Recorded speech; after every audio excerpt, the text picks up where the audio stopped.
As you know, in India, we don't have a culture for research, and when I decided to go to PhD, and we tend to typically, this is more for enterprise benefit. When we go into our undergraduate program, we have two choices. You either become an engineer or a doctor. Nothing else counts, because that's where you can survive in India. So I ended up being an engineer, and then I realized in the last day of my engineering program that I don't want to be like making PCBs and writing programs. And so last day of my engineering program, I went to business school. And when I graduated, the reason I went into marketing is because I was primarily interested in human behavior. But you don't study psychology in India. It's kind of seen as a taboo subject. And you would never do psychology in India. So I ended up doing marketing, which is kind of the closest to like being applied and yet being close to human behavior. And then after 6 years, I said, I'm really going to plunge into academia. And for once, I'm going to study what I really want to study without caring for what people think about it. And I went to NYU, which was at that point in time known for a lot of, one of the top schools for social psychology research. John Barge was at that point in time, Shelley Jacob was there, and Jacob Trotter was there. And I've been at Cornell since then. So I'm basically an experimental psychologist, and I'll tell you a little bit about my research in a minute. Angela, do you want to talk about you? I am a faculty at the Kellogg School. I have been there for 23 years, ever since I got my PhD in Toronto. I'm a native of Hong Kong. I moved to Canada in '88 because of the political situation. Hong Kong was going to go back to China as a British colony. And for someone who had never lived under a communist regime, that was a very scary thought. So I had the opportunity to go to Toronto. I worked as a fundraising consultant, and I did that for 2 years, and I was missing the intellectual stimulation. And I went back to school and got my PhD. And so after I graduated, I started at Kellogg, and I've been there since. I actually had no idea what I was getting into. I was just trying to get into a program that would take me in. My undergrad was really in hotel and restaurant management, but I doubled major. I realized if I take two marketing classes, I could have a double major in marketing. That's what I did. So I wasn't going to go into marketing. I loved economics because Hong Kong, as Milton Friedman said, was a truly laissez-faire economy. And so growing up, it seems that if people were willing to work, we will always have a job. So we had no monetary policy, there was no unemployment, and when I was exposed to macroeconomics, and I thought this is fascinating, if I have the opportunity to do law school, I'm going to go into economics. So when I went back to Hong Kong, I did a master's degree in economics, and I quickly found out that that's not right. They're making assumptions about how people make decisions, and those assumptions based on my own personal experience, and I thought those are wrong. And so I kind of lost interest in economics, and when I was trying to go back into a classroom, I thought, well, I only want to have the intellectual stimulation. I really don't care what I do. So I need to find a program that will take me in. So based on my background, what could I do? I mean, either marketing or economics. I know I don't want to do economics. And then when I looked at the marketing program, they have a consumer behavior track. And I thought, well, I know nothing about that. That's what I'm going to do. And so I thought I was just catching up on what everybody else knew. I had no idea at that time, Toronto in the psychology department was really the memory department of the entire world. Anybody who has anything to do with memory, how people process information, came from Toronto. So I was learning it straight from the horse's mouth without knowing that. And now, it's really interesting. My job talk, when I was on the job market, was so interesting. I was talking about two different types of memory. There is, what do you remember? That's one type of memory. There is something that is actually not reflected in what you remember consciously, but what we do. And what we do suggests that we must have exposed to something, even though we may not remember it. And so I was making that distinction. Now, that job talk was interesting enough that got me offers from some of the top schools in the US, including, of course, Kellogg, but also from Stanford and MIT and USC. And sadly, that same research that got me the best jobs, I first submitted it in 1994. I graduated in 1995. Guess when it got published? 2002. So it actually took, I mean, nothing has changed, it's the same data, but people's mentality in 1994, 95, 96 were not ready. They said, can't be true, must be wrong. And yet, I got a job based on that, and I wasn't able to get it published. But anyway, I got it published eventually, and some of the reading, the fluency is actually really based on that work. So that's kind of my story. I've been at Kellogg for 23 years, as I mentioned. I still enjoy the research part. Teaching in the US, at Kellogg we only have MBA and PhD students, we don't have undergrad. To me, is putting on two different hats. I have my teaching hat and I have my research hat. When I teach in the MBA program, students only want to know what can I do that will help the company make money. In research, we don't really care if people are going to make money or not, right? We only want to find out, how do people make decisions. And so it's actually really an interesting challenge for us to try to put the two together. And just this last year, I started teaching a new course at Kellogg called Behavioral Marketing Science. And I said, McKinsey introduced this concept of the customer experience journey. Everybody's talking about it. How do you enhance customer experience journey? It seems to be a key concept. And so what I do in the class is I use that customer experience journey as the structure, as the backbone of the structure of the course. So it starts with motivation. So I present to my MBA students research, not just my own research, but research in the field on motivation. What motivates people? What goals? Then, after people identify, I have a consumption goal, this is what I'm going to do, they're going to look for information. So there is a process by which they're going to gather information and start making judgment.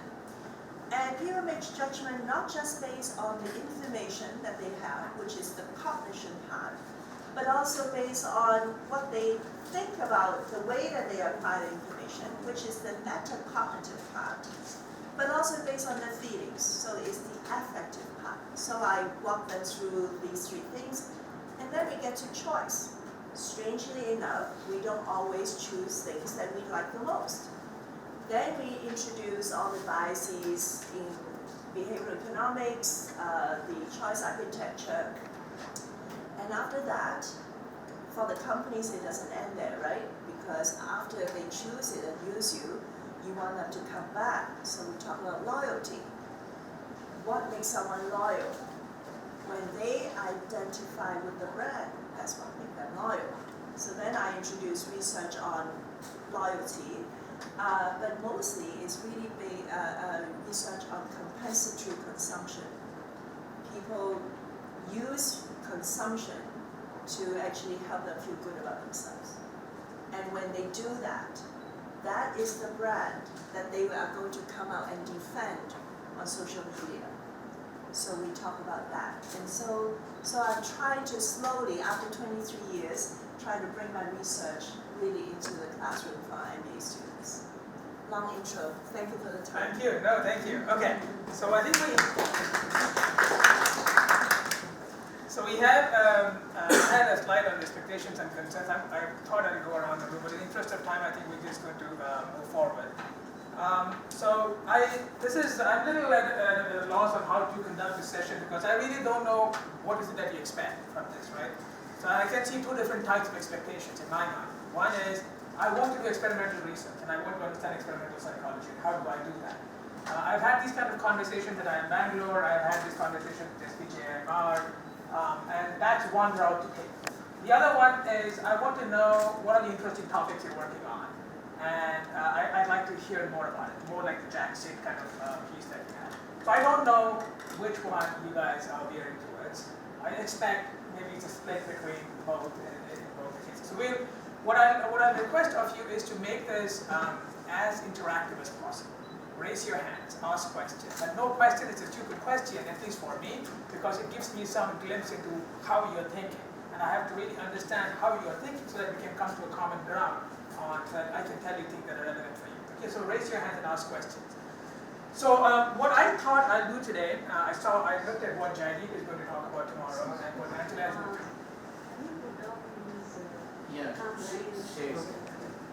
Thank you. And I looked at what Angela is going to talk about, and what I thought is I'd talk about a little bit about the research that I've been doing, and it's on pricing. Now, why did I choose pricing? For two reasons. First of all, most of my research kind of fits into that box.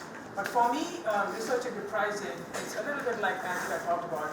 It's a nice overlap between managerial interest and my primary interest in understanding the human mind.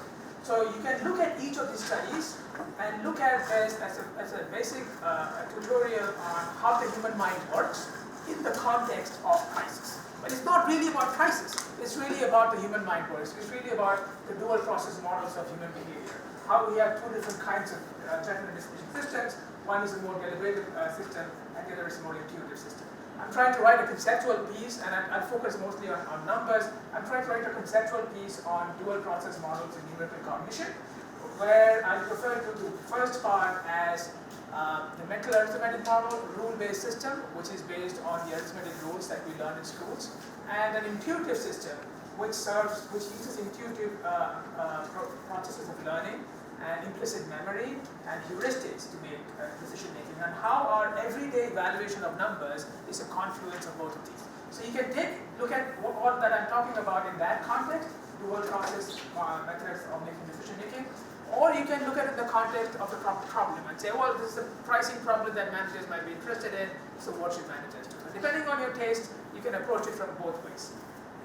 So here's a very quick theory on, at least my perspective on how pricing has changed in the US research landscape over the past, half a century or so. Pricing largely has been, as you know, as most of you know, has been a domain that has been dominated by economists.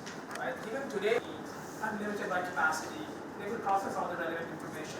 And basically, they are trading off between the utility they get from the product and this utility from giving up price. So that was kind of most of the theoretical premise, the lens through which academics and practitioners looked at how consumers process price information. And then in the 70s to 2000, they realized, well, that's really not true. And a lot of the behavioral phenomena that we see in the marketplace cannot be explained by that model. And their solution was the following. They said, okay, so maybe the perception of price is not really very objective. People have a subjective perception of that. And they said, okay, well, maybe the perception of quality is also not objective. People have a subjective perception of quality. So let's study the subjective perception of magnitude, and let's study the quality perceptions, and let's study the effect of price on quality. So, and I think a lot of people, Kent Munro, Rushwinder, around that time, the next 20, 30 years was basically spent on understanding the subjective perception of value, value being loosely defined as the ratio of perceived quality by perceived magnitude. And studies are looking at what drives perceived quality and what drives perceived magnitude. And if you understand these two things, then we understand perceived value. So the way I like to classify the era that follows this is what I refer to as the behavioral science era, for a want of a better term. Is when I started doing my PhD, which was starting in 2001 at NYU, and one of the influential papers that I read was Angela's paper with Kent Munro, which is on numerical cognition. And I started looking at these things and I said, well, neither of these frameworks really kind of explain. And I realized that, actually, a few realizations that I had. The first point was that behavior is context specific. So we rely on shortcuts and rules depending on that particular context. Right? So to explain how consumers will respond in this particular context, to this particular stimulus, we have to figure out what heuristic do they use. That's one. And when I started thinking more deeply about the heuristic part, it also dawned on me that I can't characterize these heuristics. Heuristics are mental shortcuts that people use. I can't characterize these heuristics without relying on feelings. Why is that? And I'll come to that.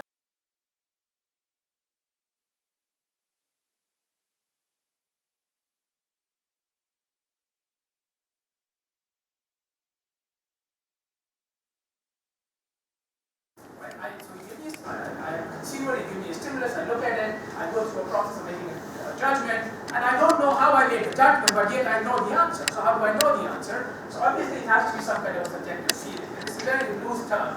A more appropriate term would be a metacognitive experience that drives it, right? So the fundamental, my dissertation in fact was kind of the first one to look at the role of subjective experience, as far as I know, in the context of numerical information. So I have both these essays, and one of the things which I think the point has not been made very clearly is that when people make very fundamental numerical judgments, as simple as is this number higher or lower than a comparison standard, there is a role that subjective experience plays. And in the absence of subjective experience, you cannot make that judgment. So this is the framework that I tend to use. Now, we wrote a review piece on this, a small piece, and one of the criticisms of this approach was that how many heuristics will you stand? It's very context specific. If you're looking at a real estate, then you have a different heuristic. If you buy salt, you have a different heuristic. If you're negotiating salary, you have a different heuristic. And that is a very valid criticism of this approach that if you start looking at heuristics, then there is no end to it. But I think my pushback on that is that there are some heuristics that are kind of very generalized. We talk about that. Things like anchoring or availability. And as Kahneman and Tversky and people have shown, well, these are context-specific heuristics, but they apply to a lot of different situations. So there are some basic building blocks of heuristics that we can focus on. But as of now, we don't have. It's better not. To me, it's better to have a good theory that explains some behavior than to have an overarching theory which really has very predictive power. So I'm really not. But I conceive the fact that this is kind of ad hoc framework. But I'm okay with it as long as it can explain some behaviors perfectly, rather than trying to come up with overarching theory which fails at explaining anything to satisfy. Okay. So what I'm trying to do is I have two sessions today morning and today afternoon, and I've tried to divide these into two different parts, which is mostly my work. So I like what Angela and Jaydeep are doing, and I like what I tend to do in my PhD seminars, where I give them a list of reading by a lot of other people and go through a thematic topic. In this particular session, I have chosen to focus on my research. Right, let's talk about the stuff that I have done, because it's easier for us to have a conversation. And I try to, in the process, hopefully give you some foundational concepts that I'm building on. So the two topics that I've spent most of my academic life, the past 12 years working on, are these. There are other topics, but this is what most bulk of my work line. One is how do people evaluate prices? And I'm talking about very, very fundamental thing. How do you compare prices? Are they comparing prices holistically, or are they comparing prices digit by digit? Right? What happens when the comparison is easy? What happens when the comparison is difficult? What happens when you use the slider scale instead of a high score? So very, very simple fundamental questions. And I'll talk a bit about that, and that's what I'm going to do in the afternoon. And the other part that I focused on is this construct, which actually was coined by an economist, behavioral economist called pain or pain. And I think it's a very powerful construct. I don't think we can explain most of our economic transactions without understanding the notion of pain or pain. And I also think it's an under-characterized construct, in the sense that not many people really understand it. Even I don't understand it. Even other researchers who are working in this domain don't understand this. But I think it's a very important construct which I find difficult to explain many of the phenomena don't understand. So I'm going to talk about pain or pain, and I'll talk about some papers of pain or pain. So I'm going to start the morning session focusing on pain or pain. And it explains what happens when people use different modes of pain, etc. And we look at that, and then the afternoon session will be. Okay? Is that okay with you? Is that consistent with your expectation? Am I speaking too fast? No. The pace okay? A little bit. Okay, so the morning session, what I thought I'd do is to give you a flavor of how my typical research life progresses. I'll talk about this topic of pain or pain. I talk about a published paper, published a few years ago, 2011. I talk about a paper that is under review. I just got back to review like 2 weeks ago, last month on this. And I talk about a paper that I'm not able to write. I'm in the process of writing on it. So you get to know, you get to 3 papers in different stages. And all of them are on the same topic of pain or pain. Okay? So let's start with the first paper. So the key idea here is that, and it all started with how our spending patterns change with the different modes of payment we use. Whether you use cash, or whether you use card, debit card, checks, coins, dollar bills. When we use these different modes of payment, who are fundamental decisions about what to buy, what to eat, these things change. And there has been a lot of work done on that.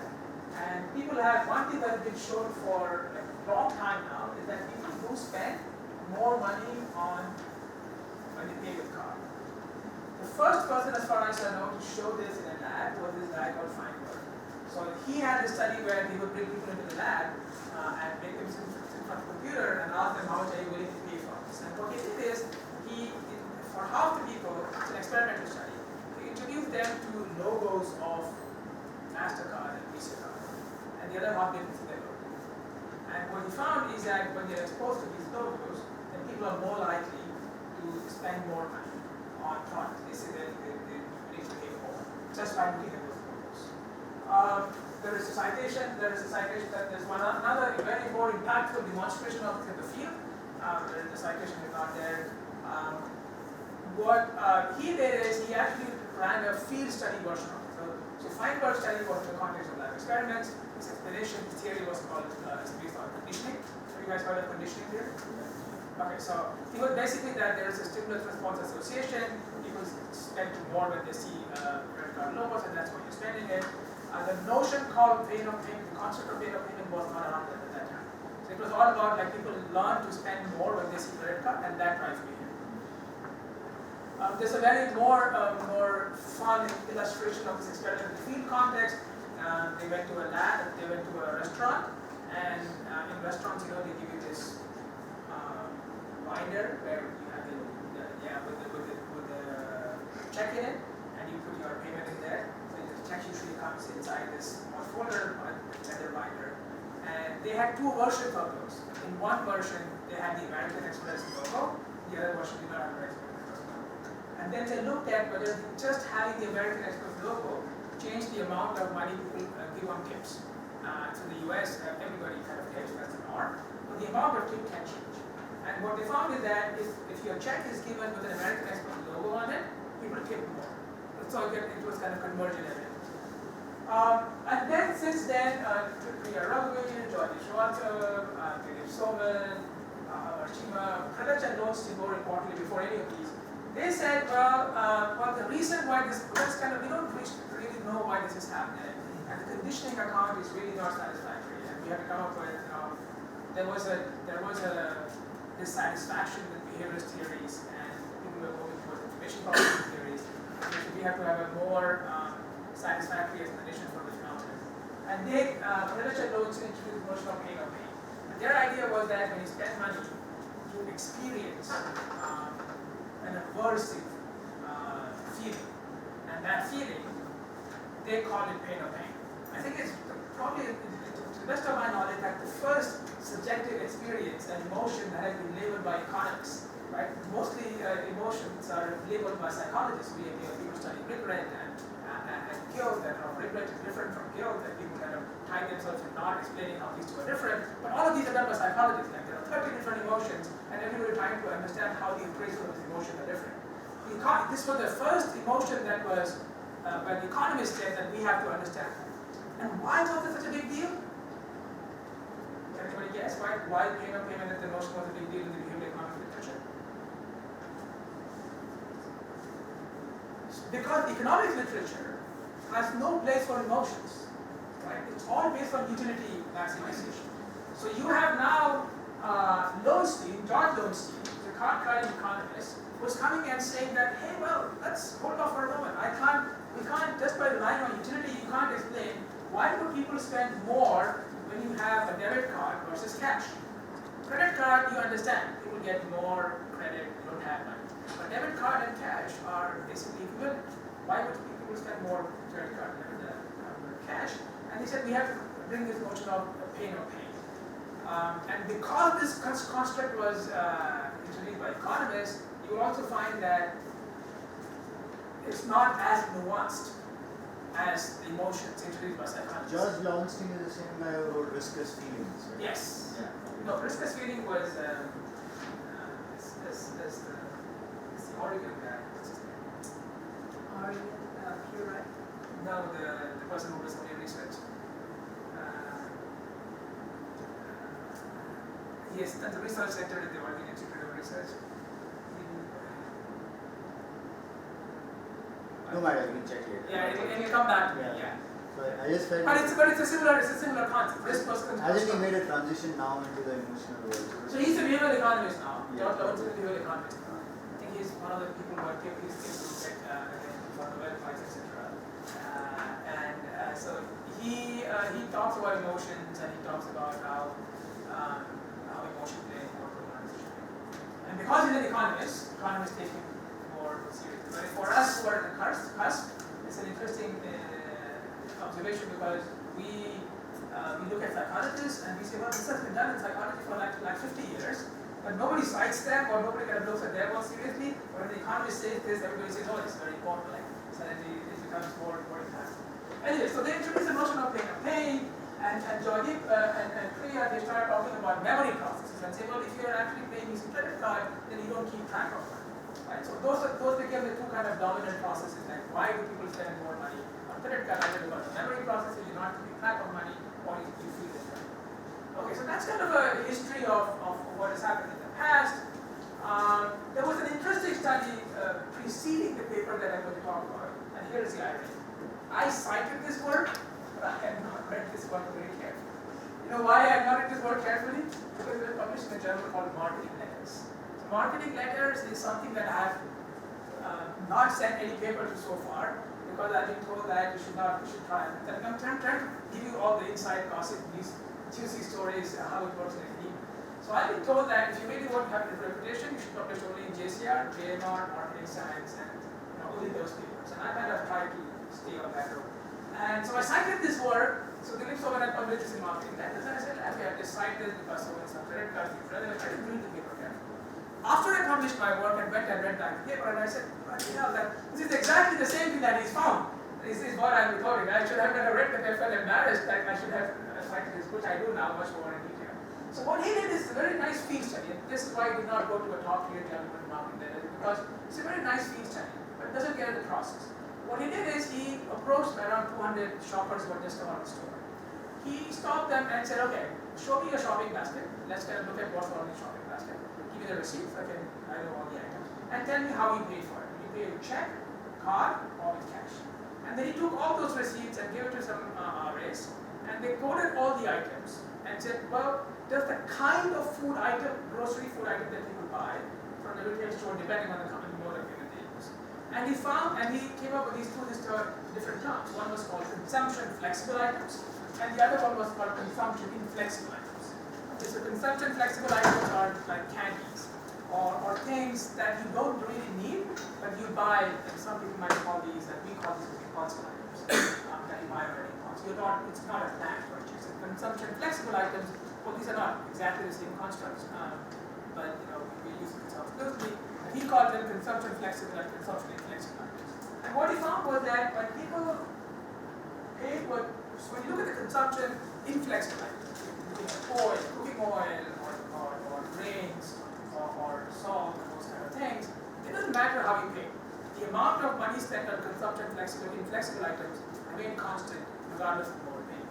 But when you look at the consumption flexible items, that changed depending on the mode of payment. So that's what his basic finding was. And why do you think it didn't get published in a top-tier journal? Field study, survey data. It's a field study, and what is wrong with field study? Perception, lot of confounds. Confounds, good. So everybody in the room knows what confounds are? No, okay. So one of the key things that we're going to talk about today is experiments, and that theme is going to continue with the work that Angela talks about and that Jordi talks about. And experiments really is as I would like to say, completely unbiased. I'm kidding, I'm completely biased. This is probably the only way to make causal inferences, right? So what are we in the business of? We are in the business of characterizing the relationship between X and Y, regardless of what kind of research you do.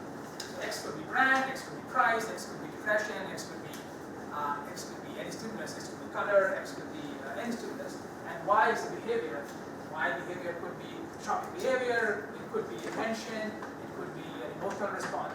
So we as behavioral scientists, we are in the business of characterizing and saying, here is how X and Y are related. Under these conditions, X will influence Y. Under those conditions, X will not influence Y. Implicit in this statement is the notion of causality. And there is only one research methodology that actually enables us to make this causal claim at experiments, right? So I'll illustrate that in my studies in a minute. So this does not have the causal claims. So that's why the paper is topic.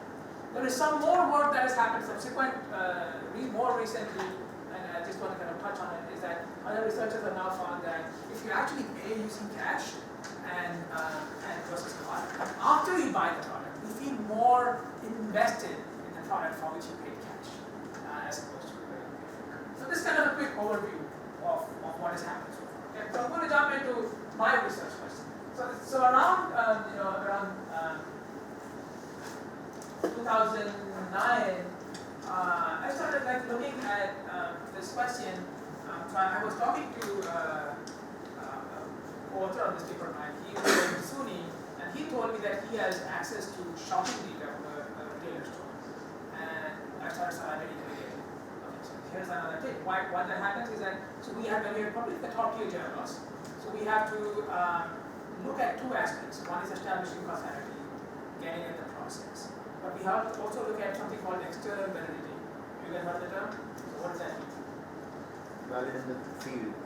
As opposed to what? As opposed to just doing it in the lab.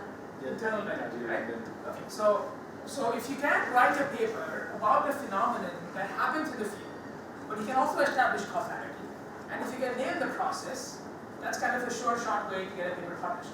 So when this person said, I have access to this retail store data, I said, okay, so that's a good opportunity. So let me examine what the research question they should look at.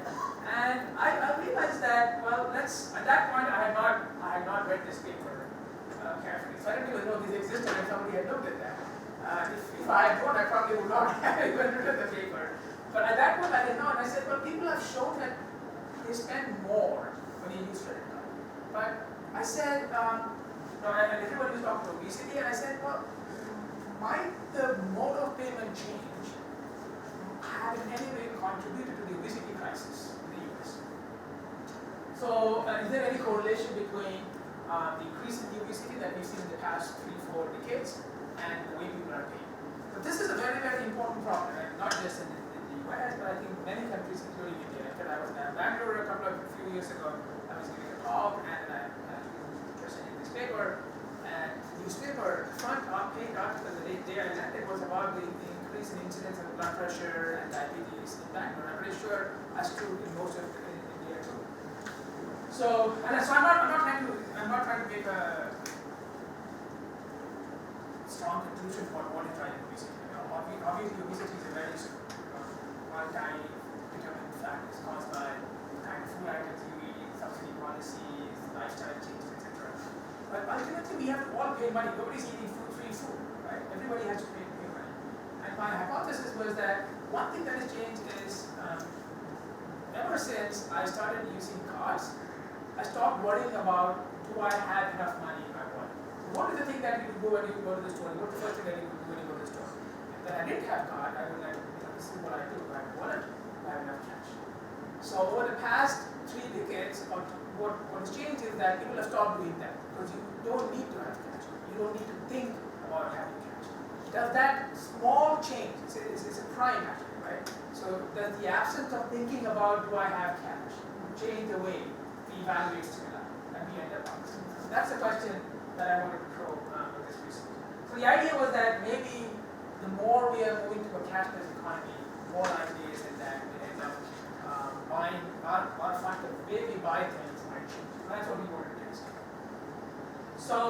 the key construct that I'm going to explore in this paper is something called as pain of pain. And this is, as I said before, this is a construct that has not been characterized very well before. Has anybody heard of this construct before? Pain of pain? It was in I encountered it in an online course by Dan Ariely. Oh, okay, nice. He talks. Okay, Yeah. we talk about the pizza Yes, example? pizza example. Yeah, yes, that's a nice way of talking about it. So the pain of pain is a construct, and again, so if you want to define, this is one of the things that you can do as a researcher is to define a construct. When other people start using the construct, it becomes very important, right?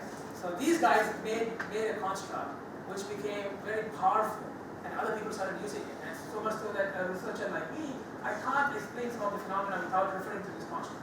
I can think of it how I have this phenomenon, I have to explain this phenomenon, what construct do I use, and I kind of boil down to the conclusion that the best construct that fits my theory or what I want to say is this construct. So I start relying on this foundational block that they created to explain or characterize the effect that I'm trying to characterize. So there are various ways to look at this, but the one that I found the most interesting or the most persuasive is this fMRI study by These are Stanford psychologists. So what they did is they basically brought people into the lab and they asked them, it's called the shock paradigm. It's an acronym for an experimental paradigm that they have. So they show them a problem, the rapid chocolate. Okay? That stays on the screen for 4 seconds.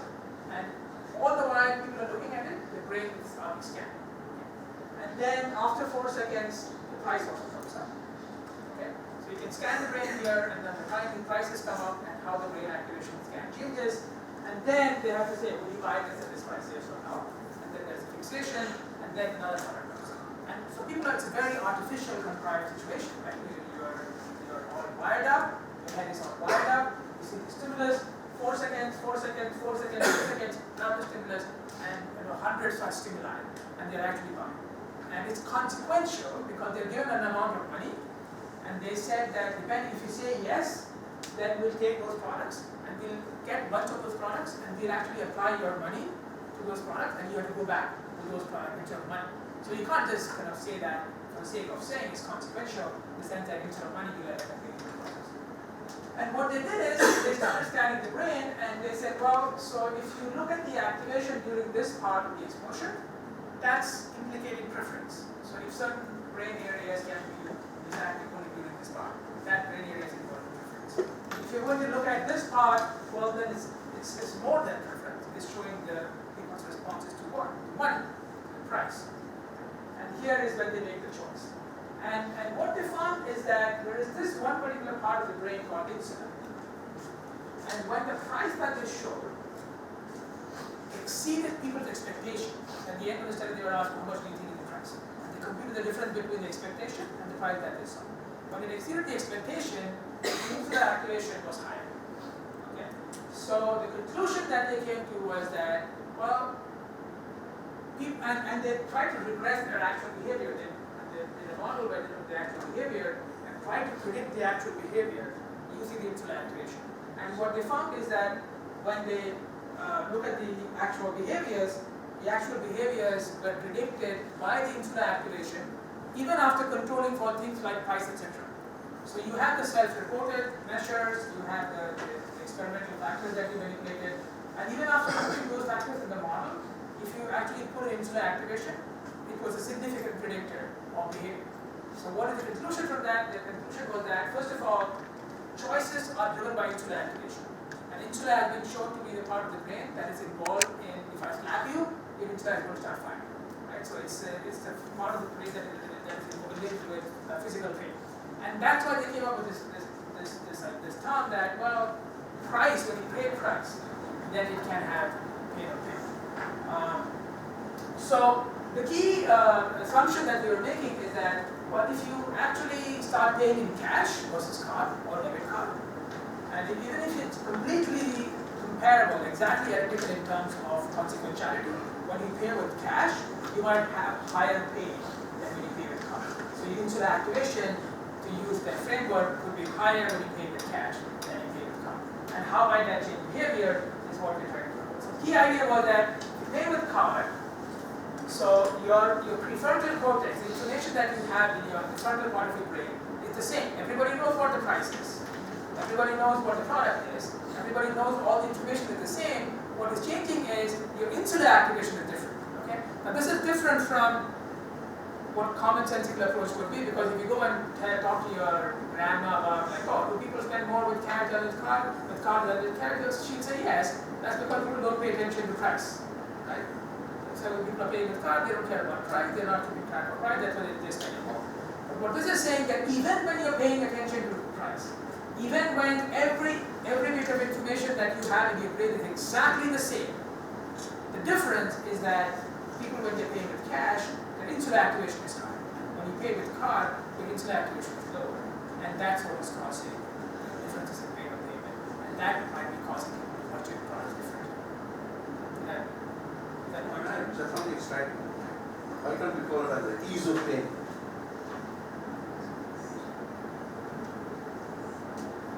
Why can't we call this constant an ease of payment?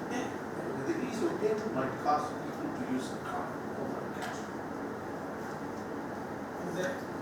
I have a feeling like I have always felt this myself, that if I'm going out and I do not have my card, which usually doesn't happen, I actually feel pain when I give out cash. I feel, maybe after demonetization it's more, but other than that also, it feels like there's something going away actually physically from you. While in case of a card, it's like it goes and comes back, and you think about it only when the bill comes, like at the end of the month. But otherwise, you don't think about it. Yeah. So I have one more point. If I'm allowed. Yeah. Did you also try I'm going to interrupt you. Please don't call me sir, I feel very offended. I'm calling you coach. learning? So did you look this into a specific age group?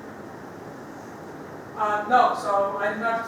My question is arising from the fact that we have had certain studies in India which were not really a proper research science studies, but there were some offhand blogs, etc., which say that youngsters, they do not really differentiate between a cash and a card kind of a payment. Yeah. Whereas possibly people 40 plus who have been using cash all across their lives, Yeah. who are exposed to new mode of payment, Yeah. are not able to either relate to or accept spending money through a plastic card. Right. So could there be this possibility that the age group which is more closer and has always seen using a card as a mode of payment is more okay with that kind of a payment? So there that pain of paying may not come, because they know that paying has to be done, whether it is card or cash, Right. Okay. and as opposed to our Yeah. kind of age. Yeah. So, Just a thought you coming. remind me your name? Swati. Swati, so there are two constructs that I put in the book. One is called randomization, Yeah. the other one is called moderator. Yeah. So I have to come back, I'm going to use your question to illustrate those two concepts. Okay? What is your name? Anantha. Anantara. So Anantara, so your question is why can't you call it ease of payment? No, I agree with the cost of payment.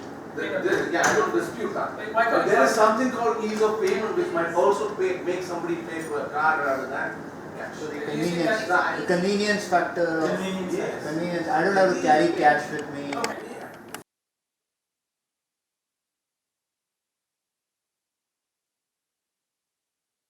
So I'm going to make it interactive. Okay, I'm going to push you back on this time. So, you have to be very careful about the word that you use. If you're going to say why can't you use the word ease of payment, I thought you were questioning the terminology I'm using. See what you're doing now, which is very What I good. mean to say is, the ease of payment might make somebody Okay, pay. so good. So Not what you have just- now, what you have now come up with is a different explanation. Okay, so what I'm going to refer to is Yeah, exactly, we are here for that.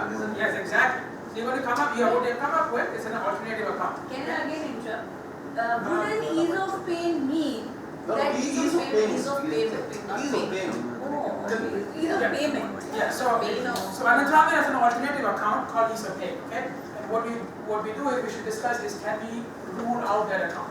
So what we have to do as behavioral scientists is at least come and rule out some accounts. We cannot rule in all the accounts, but we should be able to rule out some of the most plausible accounts. And Anantara's account is kind of a, you have to explain what the account is, and we have to characterize how that account is different from paying or paying, and then we'll see whether we can rule that out. So let's come to that and talk about the We are experience. talking the physical and mental convenience of using the card.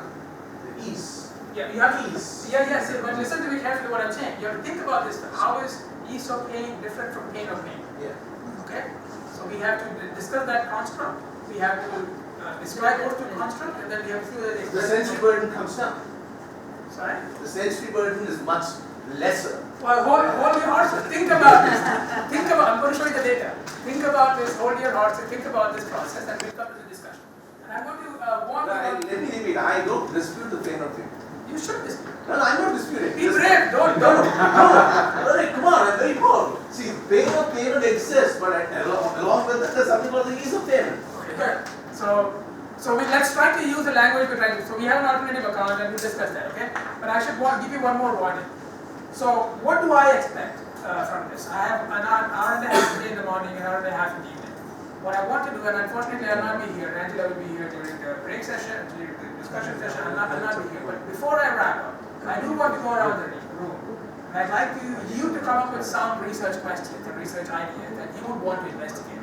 Okay, hopefully related to the topic that we discussed.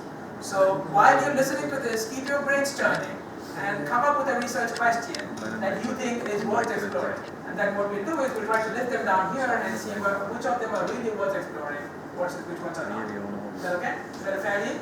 Related to this topic only? No, it could be anything. So as I said, I'm not interested, this is just, I'm a behavioral scientist. I'm interested in characterizing the relationship between X and Y in various domains.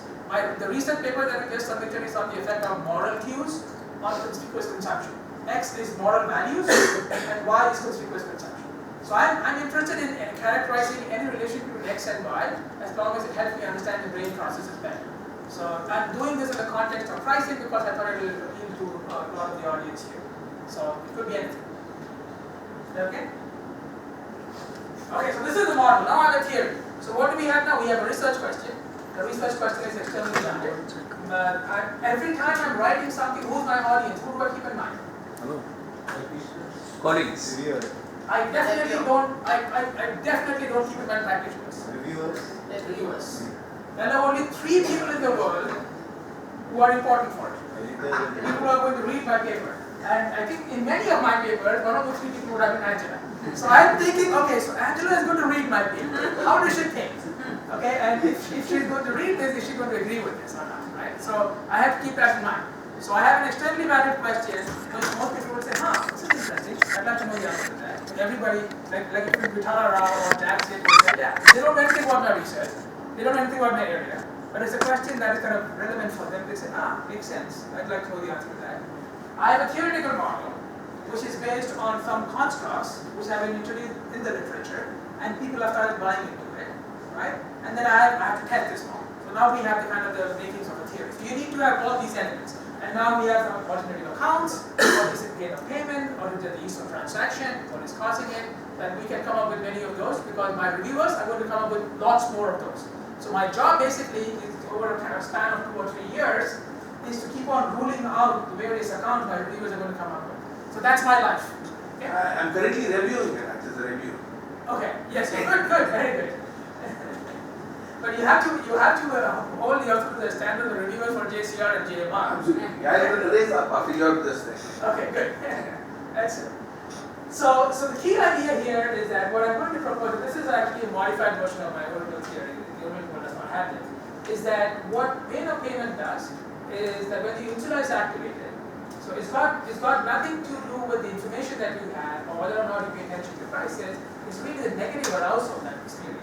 And when you experience negative arousal, it primes you to justify your decision. So when you purchase something, oftentimes you purchase habitually in the grocery store, but if you experience negative arousal, the negative arousal tells you that there is something wrong with the world. There is something wrong with the decision you're making. There is something wrong with the behavior you're likely to embark on. And therefore it forces you to justify. And if you can justify, then you can explain away your arousal. If you cannot justify, then you have to take into account the arousal and either change the behavior or change the explanation of the behavior. So that's the account that I'm trying to work with. So there is card purchases, which affects pain of payment, which in turn interacts with the justifiability of the decision, and which in turn influences the decision. So that's the theoretical model. So one of the predictions of the theory would be that, well, if there are products that are very easy to justify, if I'm buying brown bread, or if I'm buying low-fat yogurt, I experience pain of pain, then this should not matter because there is no problem in buying these kind of products, and I should buy those products regardless of pain of pain. But if I'm buying cookies, or ice cream, or donuts, that I'm conflicted about, experience pain of pain, my insula starts pinging, and I feel, oh, there's something wrong. Should I not, or should I do that? And that will say, can I justify this? And when I cannot justify it, then I would say maybe I'm going to change my situation. So one of the predictions that come from the theory is that, well, the effects will vary for wise products and virtue products. So in the literature, we refer to this as moderator. Have you guys heard of moderator? Who can define the term for me? Moderator. Conditions under which two variables interact with each other. Awesome. Give me a high five. Multiple high five. Awesome. So a moderator is literally that. It moderates. So I told you, we are in the business of characterizing the relation between x and y. Okay? But when the relation between x and y is moderated by z, then z becomes a moderator, which means that the relation between x and y depends on the different conditions of z. So z is a moderator, right? So moderator is a key expectation in any theoretical experimental research that we do. So if you say that, well, here's the relation between x and y, and I think this is how it happens. The reviewer will come and say, well, how do you know it happens? Well, so if my theory is correct, then it should happen only under this condition. It should not happen under this condition. That becomes the moderator. So if you're actually going to publish in a top-tier journal, you will not be able to publish a paper without really having at least one moderator. There could be moderators that are boundary conditions, and there could be theoretical derived moderators. You guys know the difference between the two? Have you heard of the difference between moderators that are boundary condition or theoretically defined? Okay, I'm going to hold off on that question, and we'll come to that. It's quite a little too early to talk about that. So, but there are two kinds of moderators that are derived from theory versus that are boundary conditions. Okay, so far everybody's with me. So now I have one moderator. Moderator is type of good, right? So the effect of motor pain or payment should manifest for wise products, but not for virtue products. In case of wise products, if I am not in conflicting situation, then it might not hold. Beautiful. Now we close it. So now we started thinking like a behavioral scientist, right? So and we come to that. So it's a very subjective thing. So it might or might not happen with everybody. If I think that donuts are perfectly healthy, I have no decision conflict, and pain or payment should not matter. Right? Culture might be one issue. Another thing that's popping up on my mind is you're talking about pre-purchase. This can also take place post-purchase, isn't it? There's something called a post-purchase consumption behavior. So just justification, one might look at it after the purchase. So how is that? Okay. Now I'm going to. I've given you a liberty to question me. So I'm going to take the liberty to question you. How is that relevant to this particular thing I'm saying? Yes. It could happen post-purchase. It could happen next year. It could happen 10 years from now. How is that point relevant to what I'm discussing here? No, what I want to say is this justification on that would even after the purchase. Yeah, that should. But how is that relevant to the model I'm proposing? I agree with you what you're saying. So that is, you are looking into only the pre-purchase, not the post-purchase. Yes, exactly. So I propose the theory. We are going to have a discussion on the theory I proposed. You can't. So I'm playing cricket with you. Okay. You can't come and say, well, what happens in soccer? Okay. Fine. I'm not playing soccer. Only pre-purchase. Yes. Oh. Okay. Okay. So good. So we have one moderator, and we're going to test it. So I start with this data that my co-authors gave me access to. So this is real data. So I go and look at 1,000. I pick a random household, 1,000 households at random. 40% of the purchase transactions are with credit card. Another 10% are with debit cards. And there are 16% paying with both. So one thing first I see is that if you pay with credit card, your basket size is 67 per trip. If you pay with debit card, it's quite similar, 67 versus 60. If you pay with cash, you pay less. But this is just like the overall payment is less. This is not interest, this is not a contribution. So another very important term when you think about this kind of research is this word called contribution. Okay? Sometimes people refer to this as the C word. So can anybody explain to me what the contribution word is? What it means? What is the theory, or what is the addition to practice or theory that you're doing, which is the body of knowledge? There's a published body of research, and you have to contribute.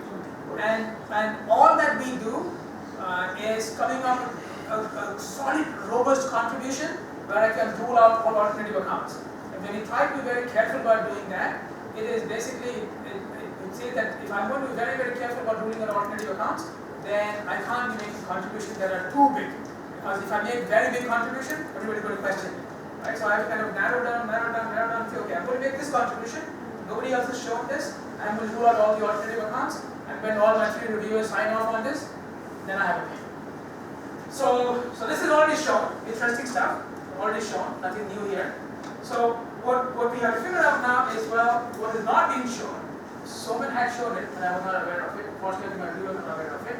But Soman had shown it using a field study. But is that, well, this effect might vary for vice and virtue crimes. And how do I test that? So what I did is I actually went to the shopping basket and we collected subjective ratings of impulsiveness of each product in the shopping basket. Okay, so if there are 10 items, if there are 100 items in our database, for each item we had how impulsive is it, and for each item we had how unhealthy is it. That's the most ratings. And then we created a weighted average index of impulsiveness or healthiness, and that was our DV. Okay, and then we regressed that on this model. That index is regressed on credit card payment, on debit card payment. These are dummy variables and a bunch of other control variables. And what we found is that, well, both credit card and debit card have a positive sign, and they're statistically significant, which means that they increase when you pay with debit card or with credit card. They increase the unhealthiness of shopping basket, and the impulsiveness of shopping basket is high. Okay, so that's study 1. So if I had set this out, the paper out only with this study, and if you were the reviewer, what would you write back? Confirmed, not good enough. So many other factors which could have influenced. Awesome. Okay, so the first thing is that it does not have causality, right? Because there are confounds. So there is no causal relationship. Which was not there, and there are confounds. So confounds are alternatives that are not a part of the theory that are explaining the relationship. So what is the most obvious confound here? Manoj, just one question. Yes. This impulsiveness index, is score allotted by you or is allotted by the end users? So we did a survey with 37 people, and we showed them all the 100 items who were not involved in this research, and who were not shoppers, and asked them to rate. We told them that, okay, we're going to show you 100 food items. All you have to do is just rate whether it's an impulsive item or not. So it's something that is generated by people, but not from the same people who are shopping. Manoj, I have a question. Yes. So this came up only while you were talking about vice product and virtue products. Yeah. Like for some people, it is a vice. Like for example, smokers, for example, when for them the behavior, for diabetics, when they look at sweets, the way they behave. So would it be different? Would that play a role here? Like they. So that's the question that you asked, right? If you can justify. So yes, it would be, right? If you go back to the theory, do you think the theory? Well, let's try to fit in your question within the theoretical framework. See, if people are diabetic, what would change? I don't think they have those guilt pangs at all. I think they, it doesn't work for them. It might be biological, I don't know what. Like, my family, everybody is diabetic except me. But, and I think that the guilt doesn't work. Or at least the project that it doesn't work. I don't know whether it works or So not. you mean people diabetic, they can justify the consumption more? See?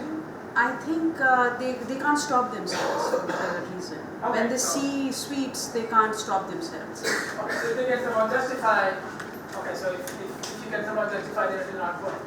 It's possible. I don't know the diabetics, I don't know how diabetes Or operate. for example, when I've heard smokers who are trying to quit say that if somebody is smoking in front of them, they can't stop themselves. They know it's not good, but it will not work. Biologically, they are kind of. Right, so according to this theory, so as long as you're a smoker, but if you can justify smoking, then it will not work. If you cannot justify smoking, then motor payment should matter. Okay, so we found this, so there are confounds here. The most important confound is that I don't know the causality. If I were to show this to, let's say, the reviewer will say, what's most likely happening here is that people who are using credit cards are in general more impulsive people. And because they are more impulsive, they are buying, and they also tend to use credit cards. So it's not that credit cards is causing them to buy, but it's because they are impulsive, they are actually buying this, and they also happen to be using credit cards. So there is no causality. I can't make any claim about what is causing. And how do we address that?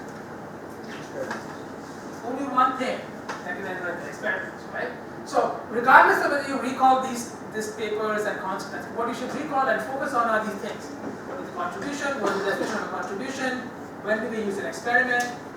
What is the meaning of causal relationship? What is the meaning of confounds? What is the moderator? We talk about randomization. We talk about constructal mediation. So these are the domain invariant constructs that I hope kind of you pick up, because those are going to be very, very pivotal for you if you want to do research in this domain. Okay? So if you're not clear about these, and which I'm pretty sure you'll not be at this point in time, don't hesitate to ask. Ask me, ask Angela, ask JD. After 3 days, if you go back understanding what causality is, what moderators are, what mediators are, what randomization is, and how to do these things, then you learn enough things for the money and the time you spend. And don't worry. You was explaining what confounds. Yes. So confounds are when you have other factors. I'm trying to say that x causes y, but it's not x. But if x1 is causing y, and I'm not actually capturing that, then it becomes a confound. There are other variables which are not visible to you. Yes, and it will become clearer when I do the experiments. It will become clearer. So let me explain that. So in the case of vice and virtue, I think there could be potential confound. Let me explain to you.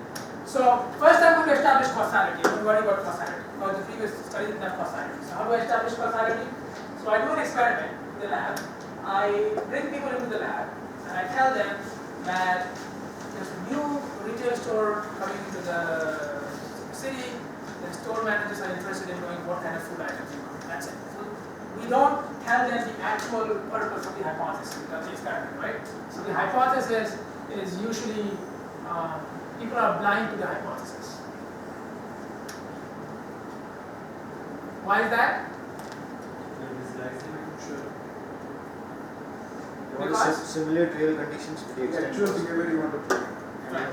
So we don't want them to respond to what the experimenter is demanding or expecting them to behave. So they are blind to the hypothesis. They are here saying that, oh, I'm going to just come and do a survey on the store.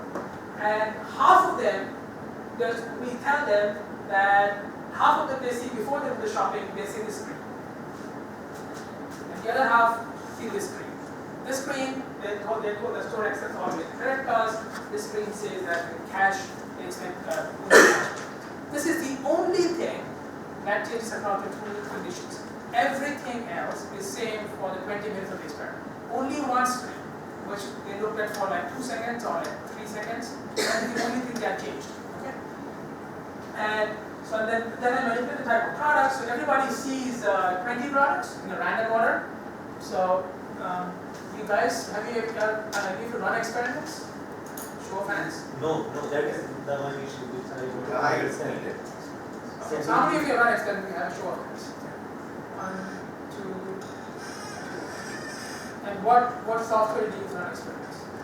We are not to the field. In the field setting. Okay. And who was the other person? Yeah, that's me. Have you used the software or the field? No, it was. I don't understand exactly what you say. So how do you create the experiment if you want to create? So I just collected responses on my question in Qualtrics, and I Okay, had good. 4 So you use sets. Qualtrics. Yeah, I use use Qualtrics platform. So you know that Qualtrics can randomize things. Yeah, absolutely. Yeah. Right? So You're you referring to put Qualtrics, randomized. and Qualtrics presents all these 20 items in a completely random order. Yes. Okay? So and half of them are vice and the other half are virtue.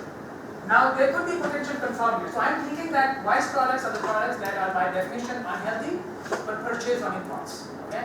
Whereas virtue products are vice products, right? So chocolate chip cookies, hot chocolate, cheese, coffee, Coca-Cola, all these are vice products. These are virtue products, and I'm saying that these are products that are deliberately products that are usually purchased based on deliberation and thought about. No, that's exactly where I am. When I looked into the paper last 2 days, I looked at it. See, why can't people buy virtue products by impulse? There are many people when they see a coconut water, they stop and drink. Yeah. It's an impulse towards a virtue product. Yeah. Yeah. So, does anybody have an answer to that? You did a pre-test, right? So that pre-test was across a large number of people, so Yeah. these are average. So the averages will work out in that favor. There will be a few people who might do it in this fashion, There is any more or less study most where you people. classify the products into virtual products. So my definition of impulse of wise products is that it should be a purchase on impulse, and people should regret buying. Right? And these products should not be purchased. These should be purchased on impulse, and people should regret What buying. is the virtual product, right? When could buy an empty? Yeah. Let's say Coke. Yeah. People So stop. The people buy buttermilk. It's a virtual product. But still they may buy it on a impulse. yeah. So what I am trying to do is, I did a pre-test rating, and I found that on an average, these products are more likely to purchase on impulse, and these are less likely to purchase on impulse. These are more likely to be regretted. These are less likely to be regretted. So I have an operationalization of what impulse. You have data to support this. Yes, but still, if I had a reviewer who did not believe it, they could have said that, well, you had just picked up these two measurements. Maybe these items differ on something that you never measured, right? So that confound remains a confound. So if you try to operationalize a construct using stimuli, then there is no way that I can conclusively rule out the confound. It just so happened that my reviewers were happy with it, and they believed what I was claiming, and they let me get away with that. But if a reviewer didn't buy into my theory, they would have said that, no, I'm not really letting you get away with that. So if that is the situation, then what could I have? How would I overcome that? I have a very fundamental question. Because I have never done experiments. So I want you to little bit explain how to run the experiment. Okay, very good. Thank you for asking the question. Being honest with you. Thank you. So, an experiment. Could you repeat that question? Didn't hear. I have never done any experiment, so I want to understand how to run the experiment. Okay, just to start with the Just experiment. how to start. Yeah. Okay, so this is, let me I'll collect my thoughts and see where should I start. Okay, so let's basically start with what an experiment is. So, I hope everybody in the room is kind of familiar with what an experiment is. Basically, we are trying to establish the relationship between a causal factor X and a dependent variable Y. Okay? And this is different from collecting real world data or survey data because neither of those establish causality. And the only way you can establish causality is by using this term called manipulation, which is considered an evil term in everyday language, but it is not considered an evil term. It's a very fundamental term in research, in experimental research. We have to manipulate X. So we should have two different states of X, X1 and X2. Right? So what are the two different states here of X that I'm manipulating? Is cash versus card. Right? And so I have two different states of mode of payment. One state is cash, the other is card. So that's a factor. And I have to look at the effect of that on whatever is the dependent variable of interest. So the dependent variable of interest is purchase decision. So I have an experiment where I'm manipulating two different types of mode of payment. That is the causal factor, and I'm studying the effect of that causal factor on the outcome variable. Okay. Now, the effect, if my theory predicts the effect of this causal factor on Y, would depend on moderators, would depend on the type of product I'm buying. Okay. There are other theories that came up, other predictions that could depend on the type of people. Diabetes versus people who don't consider impulsive. Those are all other potential moderators. But in this study, I'm looking at one moderator, and that one moderator is type of product. So a moderator is Z, which interacts with X, say that well, the effect of X on Y depends on the level of Z, or the state of Z. So Z here, I'm saying, is wise versus virtue products. When the products are wise, then I would expect to see an effect of factor X on Y. When the product is virtue, then I don't expect to see an effect of factor X on Y. Okay? So that's the setup for the experiment. The question was, so you understand causal factor, you understand moderator, you understand dependent variable. The next question is, how do I run the experiment?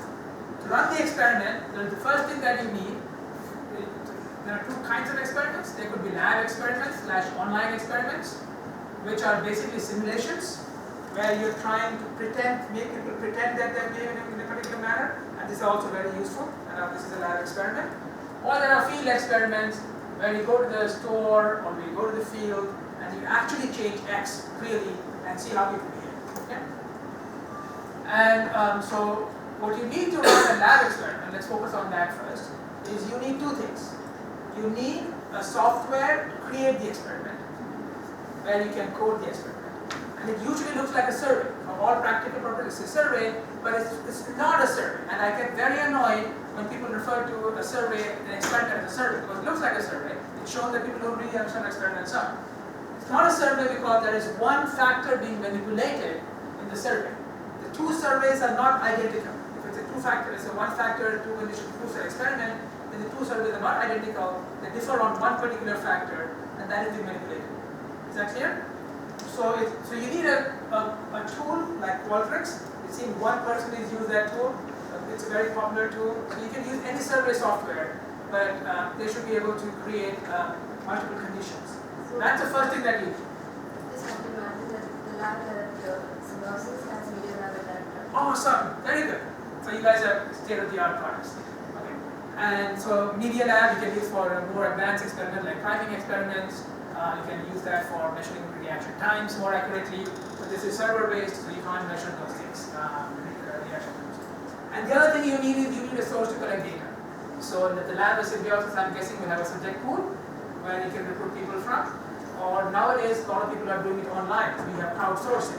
So you create a link and post it online, and people respond it online. Okay, so those are the two important resources that you need to run experiments. You need a software to create the experiment, and you need some source for people to respond to the experiments, either through crowdsourcing or through subject.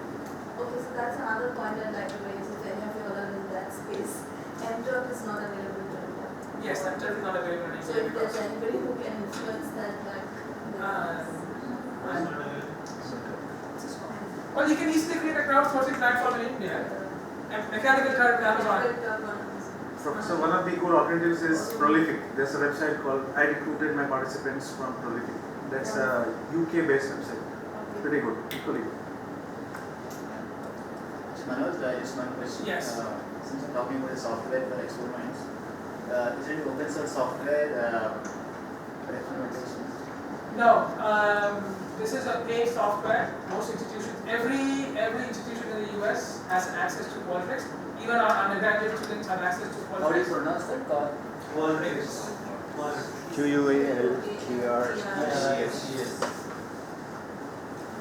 Okay, so why do you need a good software like this? There's a core reason for this. There is a term that I told I'll come back to later. It's called randomization.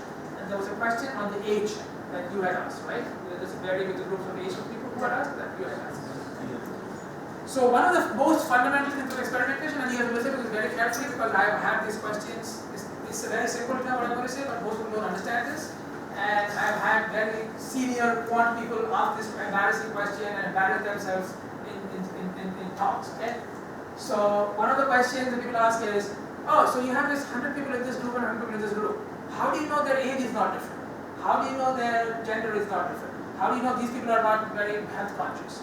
So people differ on lots of dimensions, and the construct of randomization is what takes care of this. What randomization means is that if all of you guys are in my experiment pool, I have condition A and condition B. Literally, I would take a coin. If I have two conditions, I'll toss a coin, and the first person goes to condition A if it's heads, and it goes to condition B if it's tails. Again, toss a coin, condition A if it's X. So you need a software that uses that kind of randomization. Now what does this do? This seems like a very simple thing. What it does is that I don't know on what all variables you differ on. But if I'm going to randomly assign you to each condition, then on the millions of variables that you differ on have equal probability of being in all conditions. So in effect, what happens is that I can say ceteris paribus, holding everything else constant. The only thing I'm varying is my stimulus, because I don't know what you think is vary on. I could measure it and I can use that as a blocking variable. Oftentimes it's not possible. So what I do is I'm just going to randomly assign it. If there is a failure of randomization, the experiment results are not valid.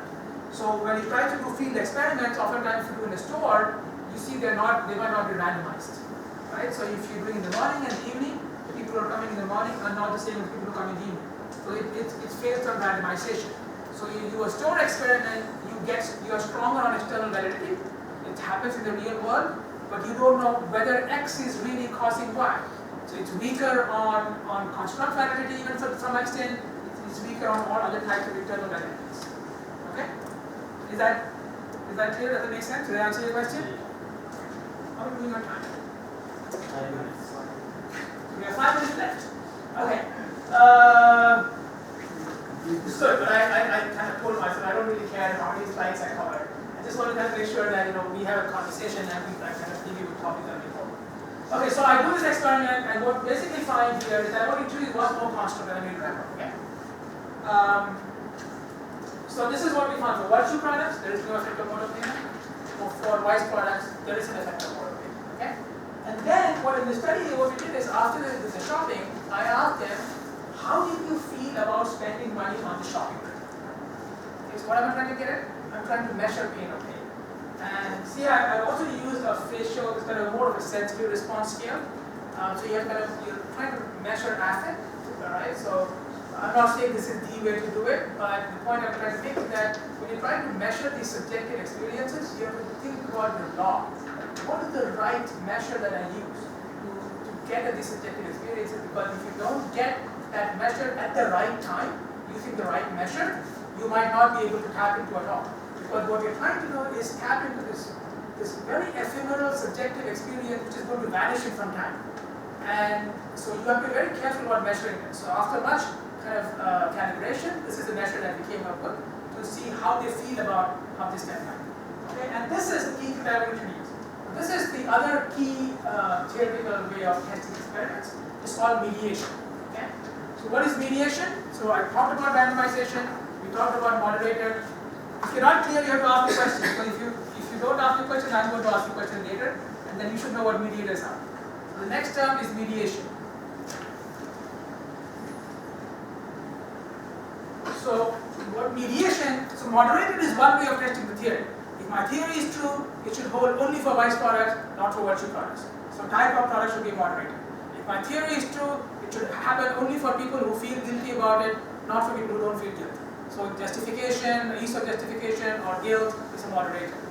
And the other part is that if my theory is true, then the more you feel negative, the more you feel that I feel bad about spending money on cash, the stronger should be the effect, right?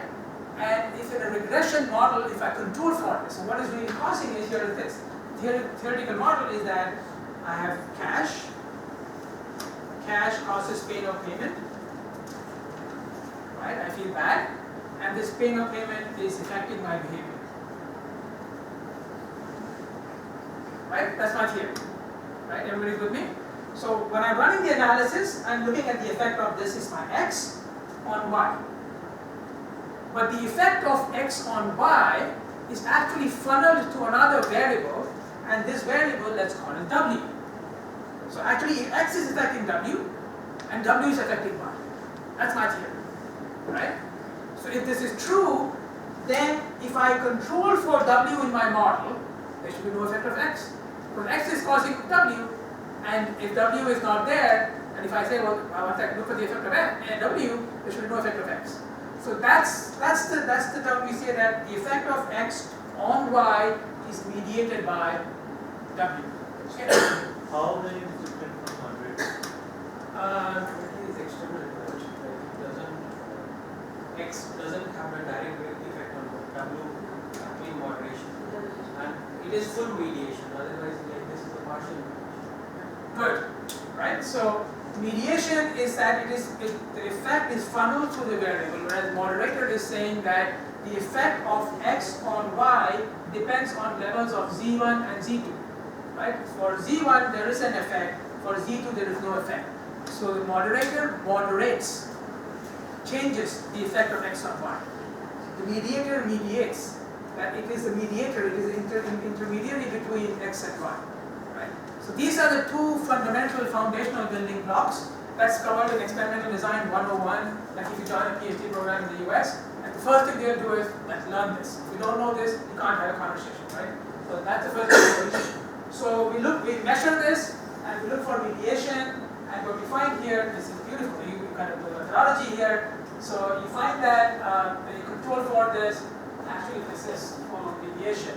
So there is an effect of mode of payment on behavior. That effect is significant, right?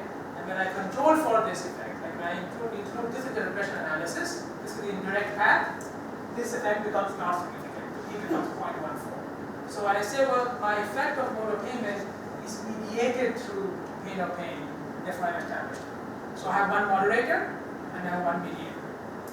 May I add to this, just to talk about this mediation and moderation. So in the model, what Manoj has is cash leading to pain. People don't feel good about it.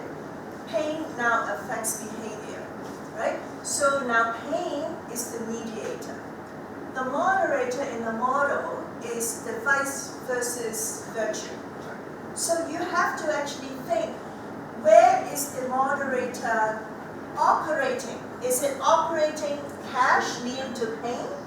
Or is it actually leading from pain leading to behavior? Because now you have two opportunities for the product type to have an effect, right? So what do you think?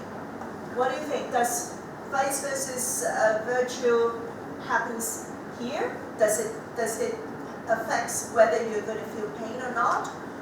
Or does it happen where the pain is going to actually affect behavior? Second part. The behavior is where you purchase the product. Okay. Yeah, So now you can actually come up with two hypotheses. One is it affects pain. And the other is, even though it's painful, I'm still going to do this, right?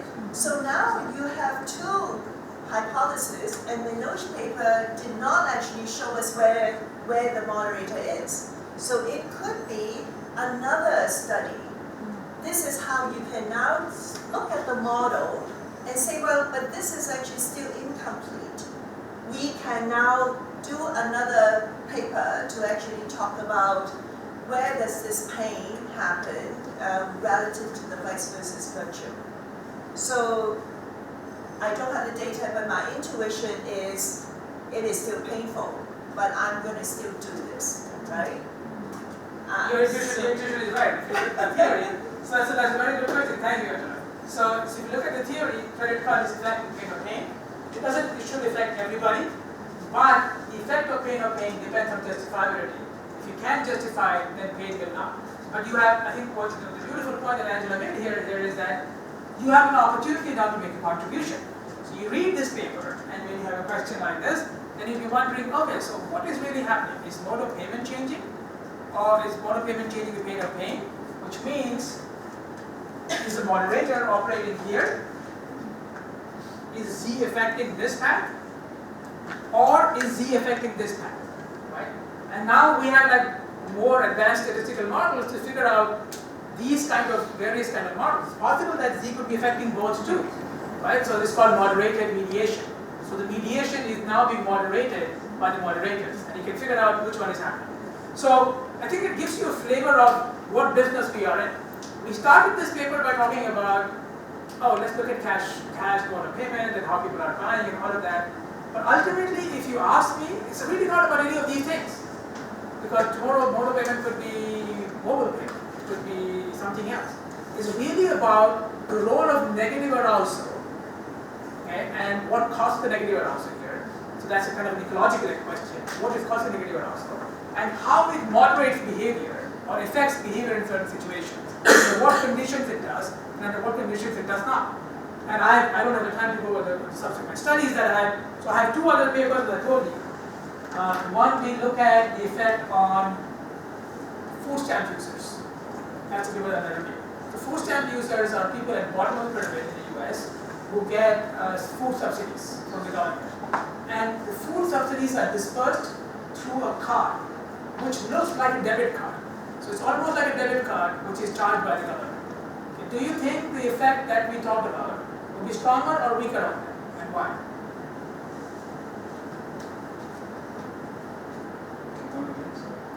So we have cash card, and there is another segment of the US population who are food stamp users. So they have cash, they can pay by cash, they can pay by card, they can also pay by food stamp. Right? So this effective mode of payment, would that be stronger on them or weaker on them? Weaker. Why? because it's already given to them. It's free by the government, so whether they spend or not. So if they experience much less pain or pain, then the effect will be strong.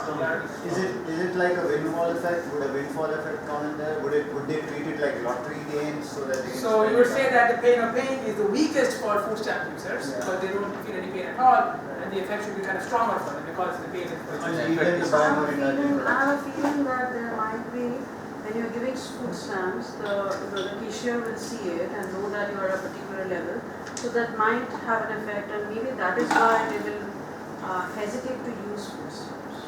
Okay, so I'm not going to tell you what the results are, it was not important. But what's important is to kind of look at these processes, right?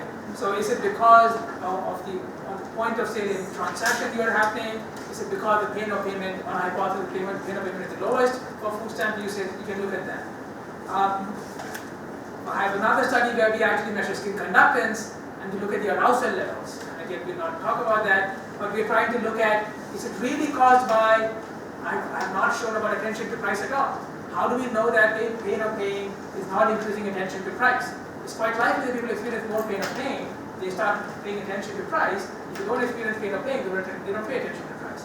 So is it actually caused by pain or attention to price? Does it matter?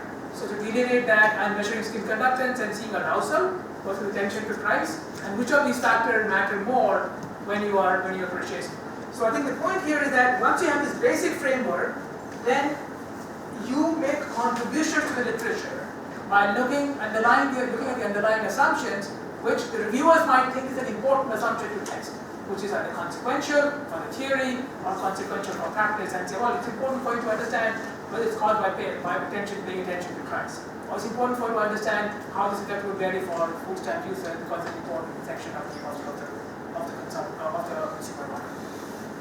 So that kind of brings us to the end of session 1. We are going to, thank you. We are going to wrap up for lunch. And when we come back, I want to make sure that we are connected at some level. So what I'd like you to do is come up with research questions. What are the unaddressed questions in this domain that we could test? I'll have a discussion on that, and then I'll introduce another topic. Okay? One